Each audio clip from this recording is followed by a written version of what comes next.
The third and last talk of the morning is Radu Cimpeanu. Did I say that one? Yeah, sure.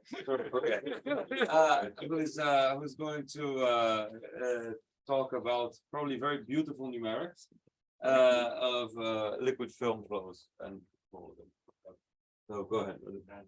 Thank you very much, Paul. And yeah, it's a pleasure to be here. Actually, it's one of the kind of friendliest meetings that I've been to in a while in terms of familiar faces in the crowd and so on. And definitely I need to thank Jean-Marc for his influence in my formative years, both for kind of free surface flow and surface tension effect appreciation, but also on how to do conferencing and workshopping right. I think our schedule is very much reflective of this as well. So it's going to be a good week.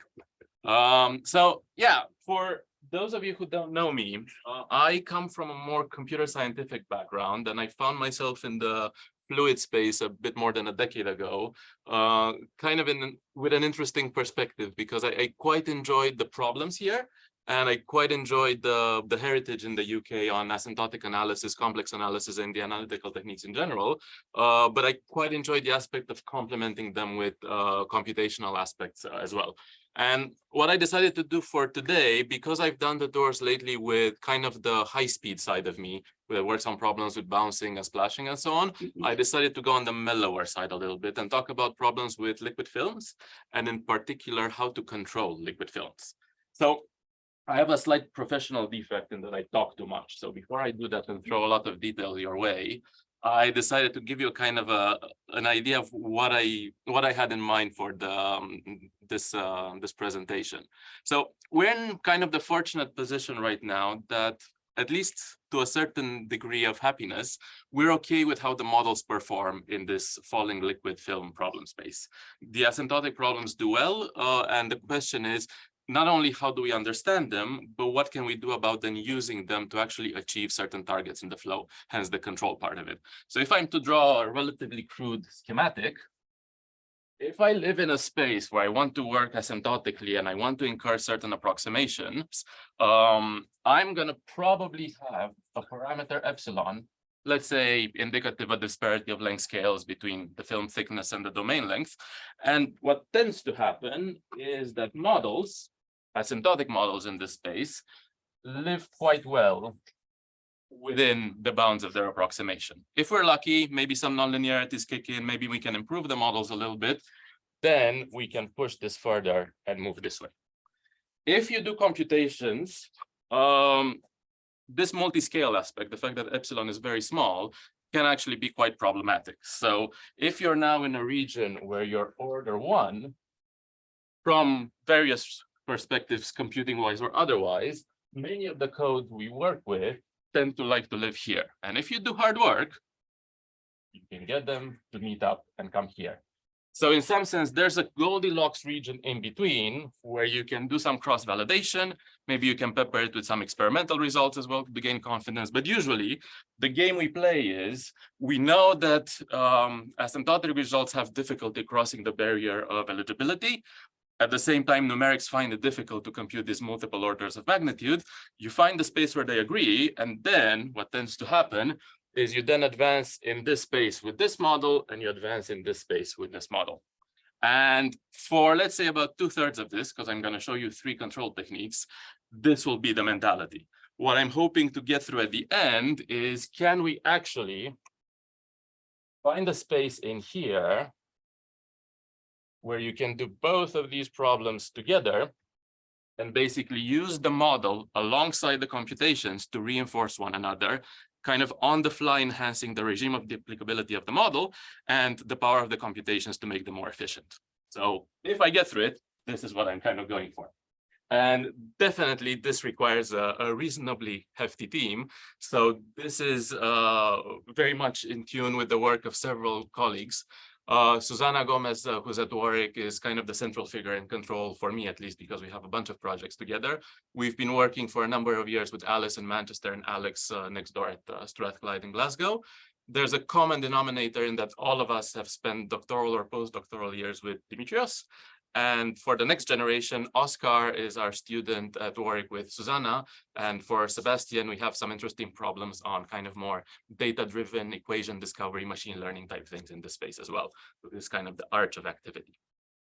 Cool. So let's get to the actual control of interfacial flows. Just as an intro, these are the type of problems we're looking at where in a 2D sense, if you were to take a cross-section through a domain of this type, what you would see initially is an inlet where you have fluid coming in gently, and then it will evolve into a kind of nonlinear saturated wave, very much like in there, which tends to hold even in 3D up to a point, but then after a while, you get instabilities in the 3D domain as well, and you can get chaotic regions and beautiful transitions in that space as well. We're going to stick to 2D today because in some sense, I wanted to show that also this is a good space for kind of analysis and computations to work together. And it's a nice way to do it in 2D where everything is approachable, but many of the problems I'll talk about have a 3D extension that's usually already out there as well, or that we're working on actively right now. And the idea here is, I mentioned control. Why wanting to control these things, not just understand them? Well, for example, if you do any form of manufacturing where you need painting, think even of high precision ones like LCD screens where you need to fill pixels, you want your films to be as flat as possible. So even in spaces where natural instabilities may occur, you still want them to be flat. One example that was mentioned earlier was, for example, what happens if you paint the ceiling above you. In that case, if you don't want to mess up the floor, that's a space where you'd benefit from some flattening capabilities. On the other hand, in other circumstances, it may be nicer to add surface area because if you're thinking, for example, of the high-speed computer on your colleague's desk, it might get pretty hot in the summer. And there are cooling systems that are based on liquid films that basically carry the heat away as they heat up. And in order to do so, you benefit from enhanced surface area because that gives you more space to take the heat away. And you want this to be as controlled as possible because you want to put the perturbations in the right places in the system in question. This is my favorite inclined plane, by the way. It's in Green Park in London, and it has maple leaf perturbations. It's a favorite in Canada, but I guess I'm not sure we have a lot of colleagues from there. And mathematically, here's kind of how the setup looks like. So we have a y, which I'm going to use as the vertical coordinate. The x goes along with the solid film. There's an angle that sits, in between the completely horizontal surface and this inclined plane. And I'm going to assume that h, the interface, can change as a function of space and time, but also that I have some control mechanism. And for the purpose of the first couple of topics, I'm going to use blowing and suction. So what this means is that I will assume that at any point in the solid surface, to begin with, I can either inject fluid or remove fluid while paying attention to mass conservation in such a way that if I want to flatten or enhance the surface area, that gives me a mechanism to do so. And so first of all, what I need is an equation, a description for what happens to this interface. And secondly, a way to invite the control into the problem. And this is kind of my hierarchy of possible modeling solutions in that space. It's not complete, but it gives you at least a taste of what the possibilities are. So very high up, you can throw a full Navier-Stokes solver on top of this. You can solve Navier-Stokes equations in the liquid film, in the gas, full interfacial conditions, and you can let it run on a machine for a while and get results.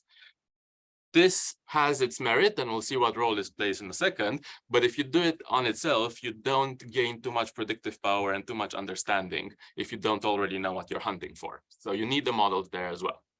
If we go on the modeling hierarchy, what you tend to then work out is an equation for the actual shape that may be aided by Q is my flux, by some understanding of what happens in the velocity field underneath it. And the weighted residuals method has a nice set of coupled equations for this interface and the flux.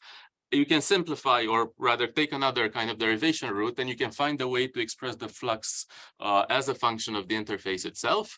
And then you get the Benny equation, which you can express as a single equation because then they're no longer decoupled. And finally, if you take the weakly nonlinear limit of the Benny equation, you can derive the KS equations for smallish perturbations, and you get something that's nicely understood because you have the progression in time, you have the negative diffusion term for the instability, you have the effects of surface tension, and a reasonable nonlinearity. In all of these, F represents the effect of control, and it just comes up as a term on the right-hand side, which is good. This is my personal impression of these, by the way, what I'm about to say. So KS is a beautiful equation and it has underlined a lot of our progress, and it's important because you can prove a lot using it, especially in the control theoretical space. But because its range of applicability is quite small, it has kind of limited reach in terms of what you can actually do with it. Benny can do a bit better because it's no longer a weakly nonlinear approximation, but nevertheless, it has a few dark sides, if you will. For example, it exhibits finite time blowup, and its range is also not huge anyway. In this space, it can get you a certain distance. Weighted residuals can actually take you quite far, and they tend to work beyond their range of applicability, as I'll show you in a second, which is great. But as soon as you move up this hierarchy, you lose the ability to prove things, to have precise theorem-based results. So in an ideal world, what we'd want is to use knowledge that derives rigorously from levels below where it's easy to compute things in spaces where the nonlinearities are still expressed, like the Navier-Stokes equations. And just to give you a feel, this takes about a second to solve. This takes about a minute, an hour, a day or more. These are the ranges that we're looking for. So we wouldn't want to do a lot of calculations here, but we'd like to benefit from the knowledge that comes from the lower levels. And luckily, well, the mechanism that I want to get to is, yeah, pretty much the way to combine this, which is if we start from a physical system like an experiment that we'd want to control, we'd want to represent this with as full a model as possible, which I'm going to take to be the two-phase Navier-Stokes equations. Then using the appropriate reduced order model setup, do the control development here to then trial this out in a virtual experiment in a direct numerical simulation setting and hopefully inform the physical system. So this is kind of the work pipeline throughout. And just to give you a taste of what this looks like, up above, you see an uncontrolled interface. We're just looking at the point at the spatial point in time. So you see that uncontrolled, it just evolves and eventually saturates to this type of wave. But if I put a control in at a given time around here, and you see the control strength below, then it's quite easy to flatten this. And the way I've done this here is using kind of the simplest possible control technique, which is proportional feedback control. What I'm effectively saying is, naively, you have an interface that's wavy. Wherever you see a local minimum, move up and inject fluid there in order to raise that local minimum. Wherever you see a local maximum, draw fluid out in order to equilibrate it. And this is what this is doing, and it's got pretty well-known properties. But the issue is you can't always do this. Like, first of all, you can't always inject fluid or retract fluid wherever you want from the system. Experimentalists tend not to agree with that way of doing things. The alternative is doing point actuated controls, where you only do this at particular points in your system. That's better. I've still heard complaints about drilling stuff in your equipment, so we'll get to a less invasive control method later. And there are, of course, then other subtleties that you have to think about. Namely, you may not have full information about your interface as well. Maybe you have only kind of sensors at fixed locations, fixed number of application points as well.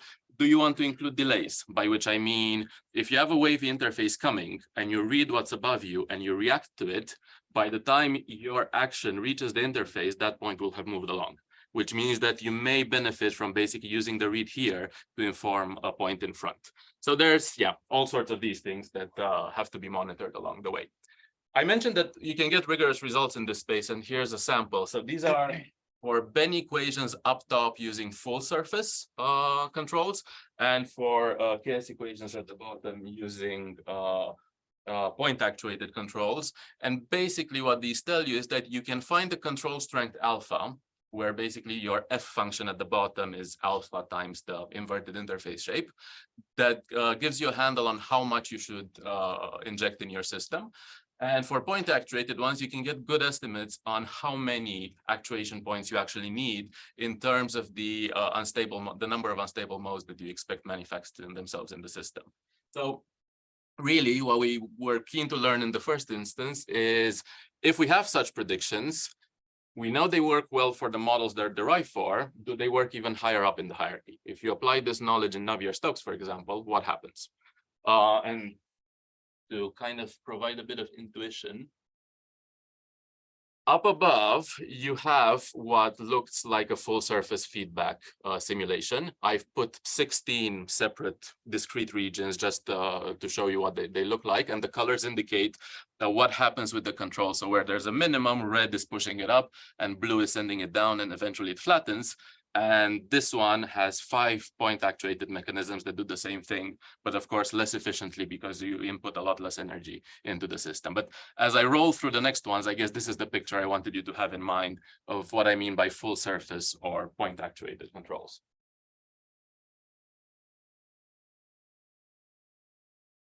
Cool. So for computations, for what I've just showed you and what I'll show you next, I'll use a package that used to be called Geris and will subsequently use Basilisk, which is its next generation version.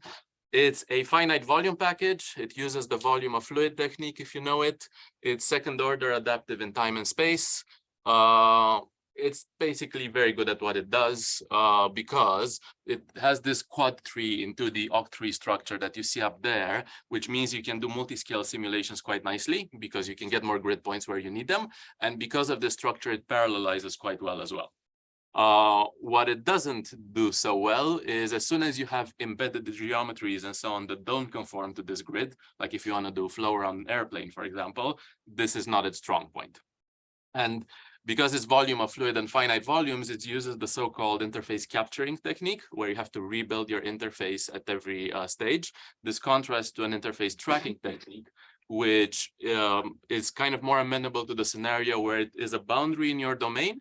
And you can do it, for example, with finite elements, with elements that conform to the boundary. So I'm only telling you this, that if you kind of need interfacial numerics, the interface capturing one is very good if you have multi-scale problems, free surfaces, and topological changes, like coalescence events and rupture events, because it naturally has mass conservation embedded in it. On the other hand, if you need very precise geometries or physics on the interface, then you benefit from the sharper formulation in something like an interface tracking technique, which I think is more suitable if you have things like surfactants or even electric charges on top.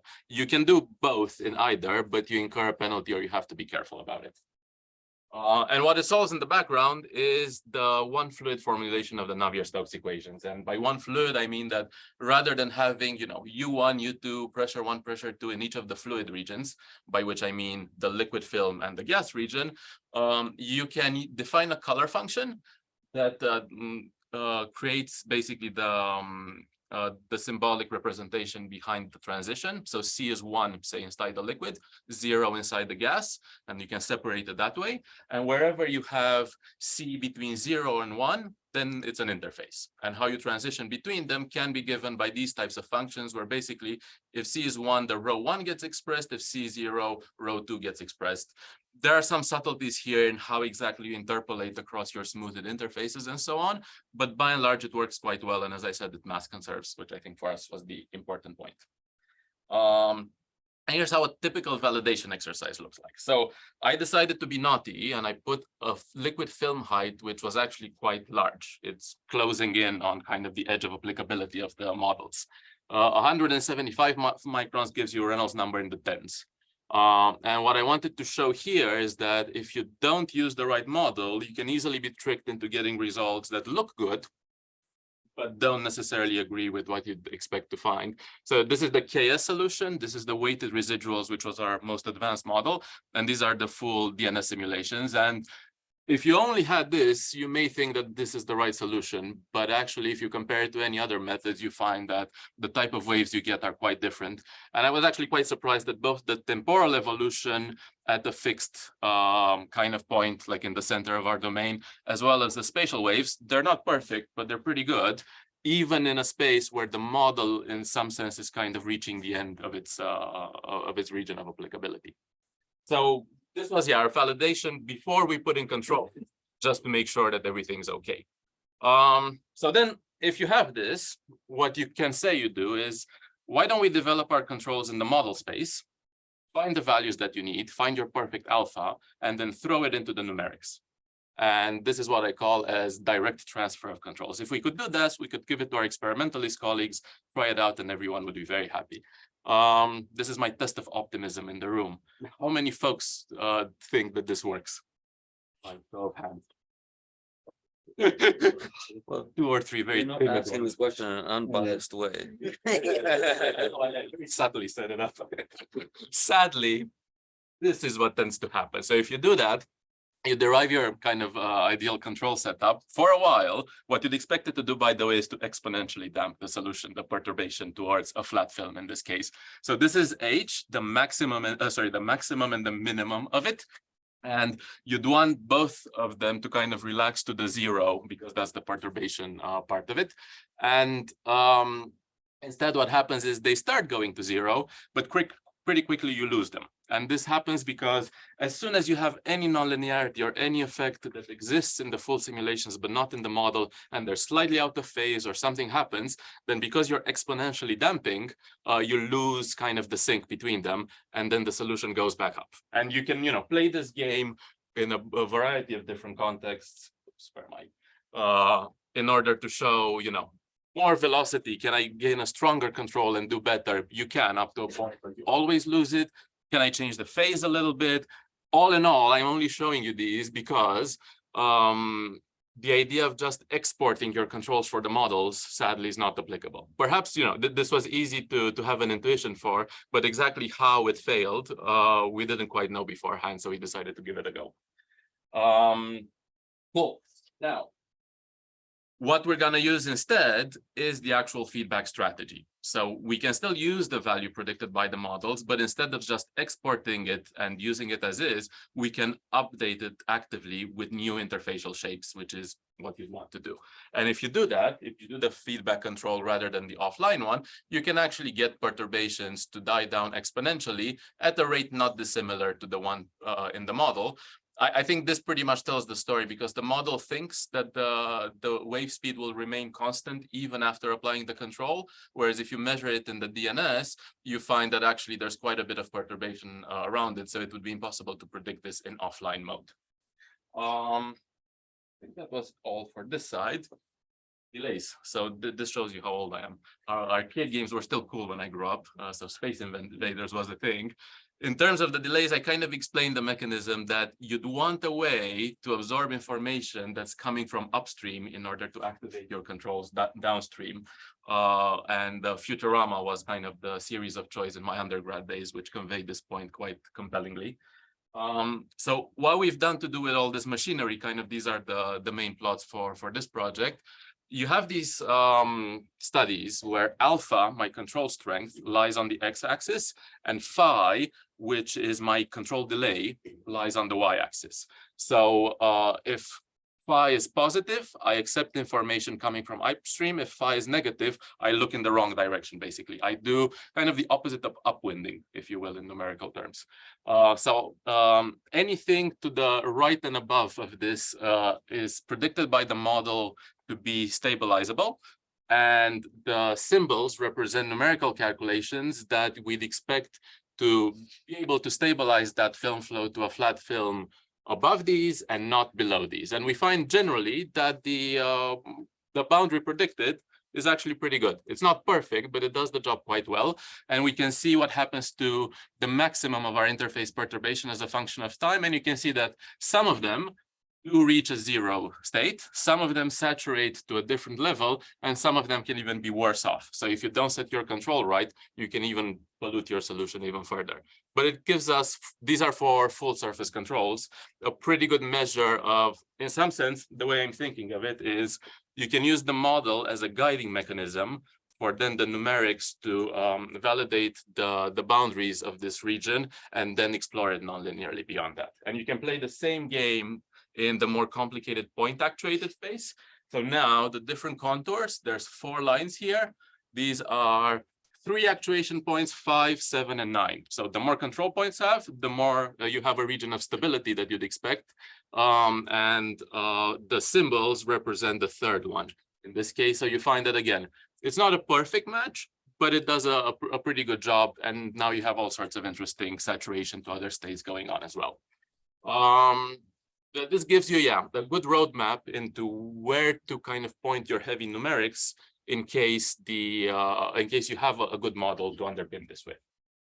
And finally, I think what I wanted to show you is you can then study kind of interesting things at the intersection of them. So what I have here is, the vertical velocity in the model and in the DNS with the control applied via point actuated mechanisms.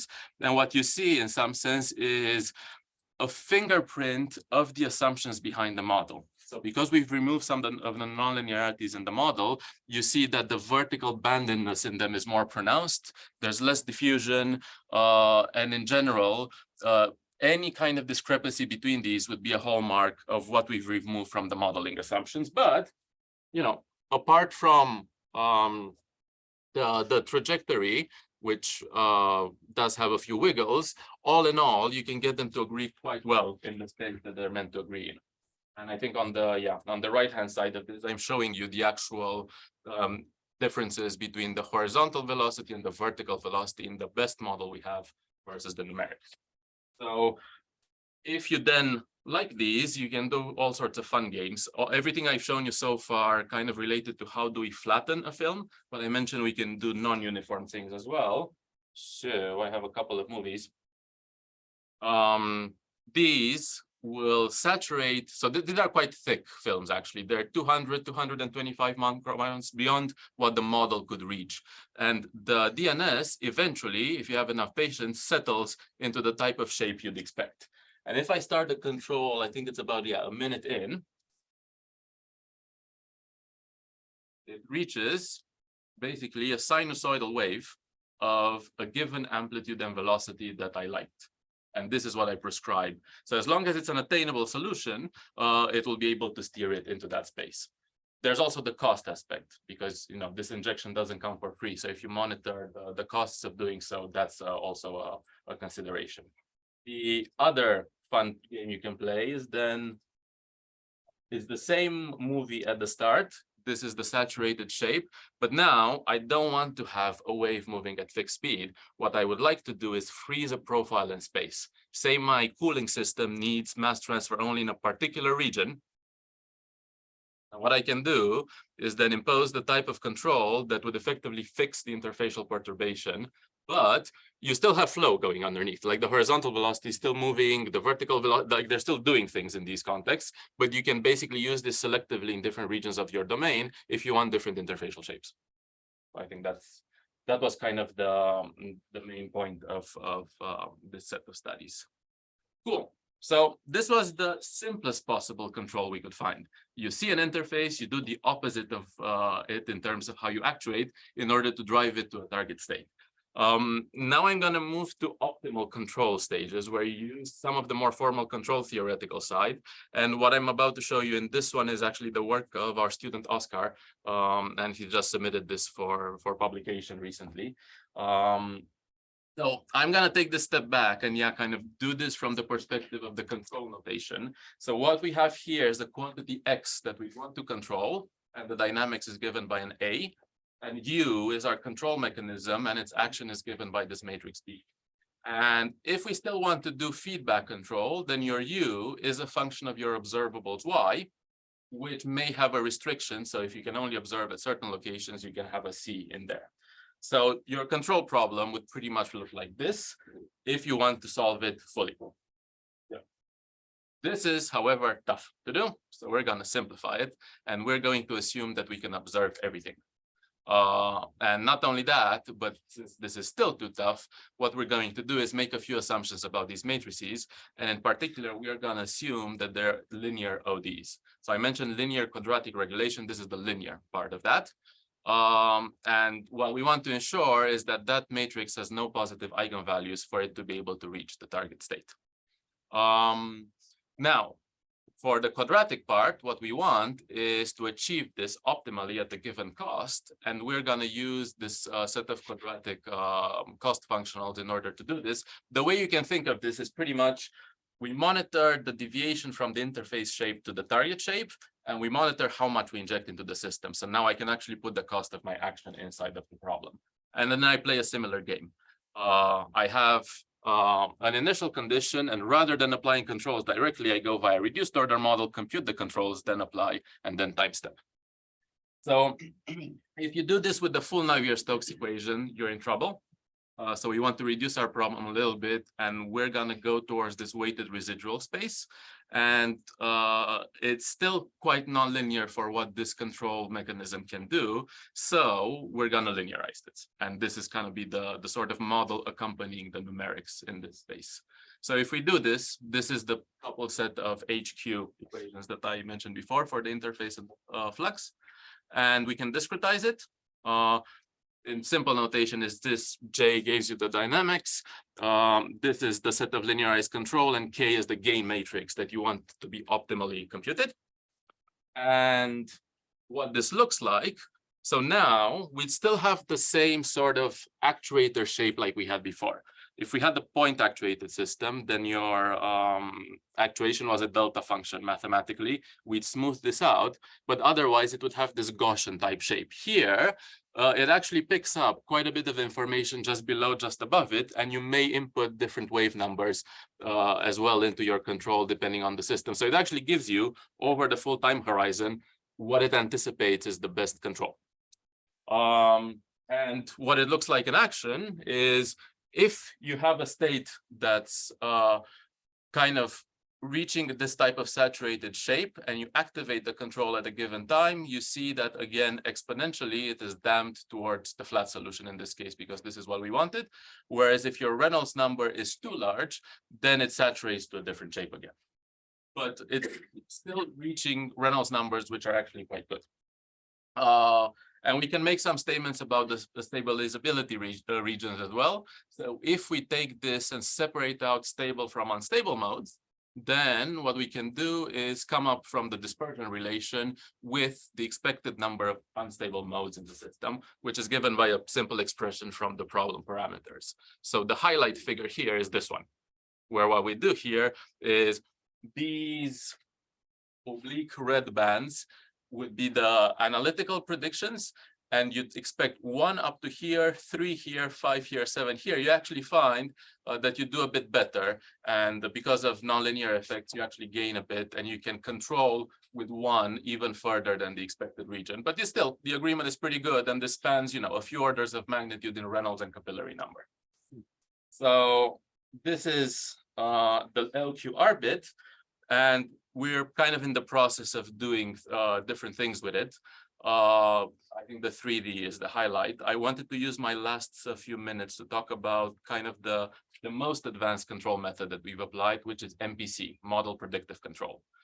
The key difference between the LQR and MPC method is that, so first of all, the MPC doesn't have the linear restriction.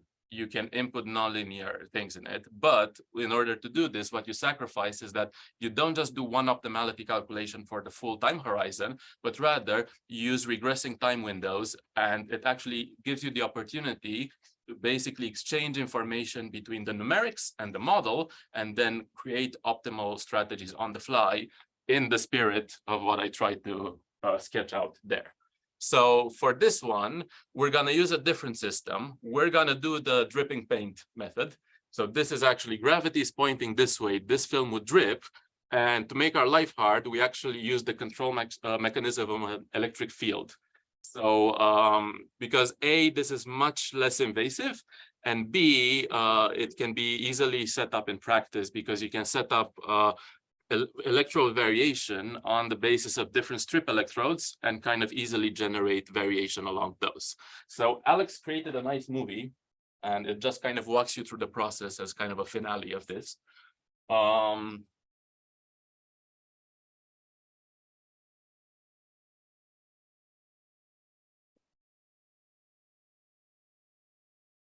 you can get it to drip as well if you're not careful. That's what we're doing. So what we're going to do here is use again a cost functional of the interface difference to its target shape, and monitor how much voltage, how much energy we put in the system.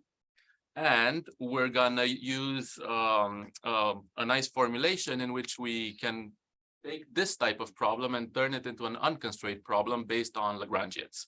And then with the help of adjoints and the type of machinery that you use in this space, you can actually get to control your interface quite efficiently. It's a more costly numerical method, but it's a more sophisticated one, and it can do certain fun things. So just to show you, this is the strategy, the communication between the full numerical simulations and the MPC controller. And this is a snapshot of how the model predictive controller works in terms of the actual aspects under the hood. What it can do is then you can toggle between the importance of different metrics for your problem, but basically you can get any shape you'd want within the confines of your approximation, from flat to particular shapes. These W's are as close as we could come to the Warwick logo for marketing purposes. And what you see here, every dot, every symbol is a recomputation and exchange of information required in between these two as they move along. The fewer you have, the more efficient the calculation is in terms of runtime, but the more complicated the shape, the more information they need to exchange within a certain tolerance that you set. And of course, you then may wonder, how often can I have a setting to actually control these? And of course you can set your kind of criticality parameter, your threshold parameter, to be as small or large as possible. If you want a very good agreement all the way through, then you have to do lots of recomputations, but otherwise you can get away with only a handful. And for the same problem, this shows it. What was nice about this is that we could actually push the model a bit longer than we could have. And we got a lot of information from the numerics, because to do this, you would have to do a lot of backwards in time integrations, many more that I could do in a pure DNS calculation. So use basically the DNS to advance and the model to backtrack and find the optimality conditions along the way, and then basically coast together to a nicer solution. Cool. So I'll stop here. I'll just thank the folks involved again. I'm very expensive in a cost of living crisis where electricity bills count across 3 institutions. So I definitely thank all of them for their support. And yeah, I'm easy to find, happy to talk about a lot of these. Many thanks for listening.